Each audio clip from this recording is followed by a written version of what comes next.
BC reservations కోసం తెలంగాణ ఉద్యమం తరహాలో పోరాటం చేస్తామంటున్నారు బీసీ సంఘాల నేతలు. ఇందుకోసం అవసరమైతే నేతలంతా రాజీనామాలు చేయాలి అన్నారు. పోరాడితే ఫలితం ఉంటుందనే నమ్మకాన్ని బీసీలలో కల్పించాల్సిన అవసరం ఎంతైనా ఉందన్నారు. సమాజంలో సగానికి పైగా ఉన్న బీసీలు తమ కోసం తాము పోరాటం చేయాల్సిన సమయం వచ్చిందన్నారు ఆర్ కృష్ణయ్య. ప్రాంతీయ ఉద్యమం బలపడడానికి దశాబ్దాలు పడతాయి, కుల ఉద్యమం నెలల బలపడుతుంది. కాబట్టి ఎప్పుడు మనం ఎన్టీ రామారావు 44 పెంచినప్పుడు చూసినాం, 3 సార్లు శాస్త్ర బంద్ చెప్పారు. మండల్ కమిషన్ అప్పుడు 2 సార్లు బంద్, 2 సార్లు 2000 ఒకసారి, ఇంకొకసారి అప్పుడు కూడా 3 సార్లు బంద్ జరిపాము. ఇప్పుడు ఒకటేసారి బంద్ జరిపారు. ఇటువంటి కార్యక్రమాలు ఇప్పుడు బంద్ జరపాలని కాదు, ఉద్యమం బలమైన ఉద్యమాన్ని చేస్తే కేంద్ర ప్రభుత్వానికి శక తలగాలి, తలిగితే అప్పుడు రాజ్యాంగాన్ని సవరిస్తాం. రాజీనామా చేయండి సార్, రాజీనామా చేయండి. అదో అధికారం వద్దు, మాకేమొద్దు. ఎవరైతే తెలంగాణ వాదం మీద, ఎవరైతే బీసీల వాదం మీద ఎమ్మెల్యేలు ఎంపీలు అయ్యారో అందరూ కూడా రాజీనామా చేసి సాధించండి అనుకున్నది.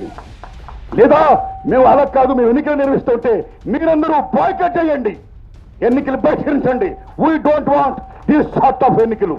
మాకు మా హక్కులు కావాలి, మాకు మా 42% శాతం రిజర్వేషన్ కావాలి అని చెయ్యండి.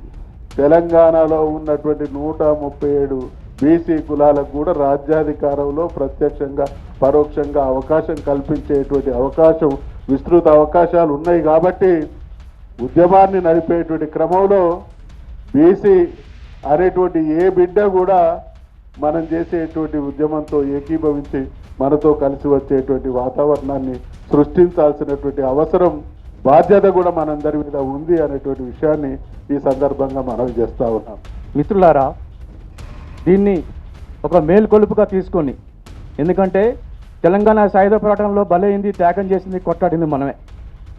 నక్సలైట్ పోరాటంలో ముందుంది, కొట్లాడింది, త్యాగం చేసింది మనమే. తెలంగాణ ఉద్యమంలో ప్రత్యేక రాష్ట్రాన్ని సాధించే దశలో కూడా కొట్లాడింది, త్యాగాలు చేసింది మనమే.